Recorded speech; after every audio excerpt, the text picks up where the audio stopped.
तुम्ही पाहत आहात MCN न्यूज मराठी।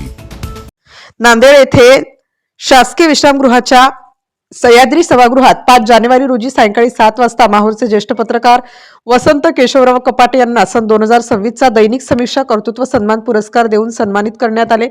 या कार्यक्रमाच्या अध्यक्षस्थानी जिल्हाधिकारी राहुल कर्डिले हे होते, तर न्यूज 18 लोकमतच्या निवेदिका प्रियंका लाठी, सिद्धार्थ भोकरे, दिलीपसिंह हजारी, आयोजक रुपेश पाडमुख आदींची व्यासपीठावर उपस्थिती होती। मीमांसा फाउंडेशन, दैनिक समीक्षा, मंथन क्रिएटिव्ह ग्रुप, महाराष्ट्र राज्य पत्रकार संघ व पत्रकार परिषद यांच्या संयुक्त विद्यमाने माहूरचे ज्येष्ठ पत्रकार वसंत केशवराव कपाटे यांना दैनिक समीक्षा कर्तृत्व सन्मान पुरस्कार देऊन गौरविण्यात आले। कपाटे यांचे पत्रकार क्षेत्रातील योगदान लक्षात घेऊन त्यांना यापूर्वी कॉम्रेड अनंतराव नागपूरकर प्रतिष्ठान, मूकनायक आनंद दत्तधाम आश्रम व युवा ग्रामीण पत्रकार संघाचा उत्कृष्ट पत्रकार पुरस्काराने सन्मानित करण्यात आले। दैनिक समीक्षा कर्तृत्व सन्मान पुरस्कार मिळाल्याबद्दल त्यांच्यावर शुभेच्छांचा वर्षाव होत आहे।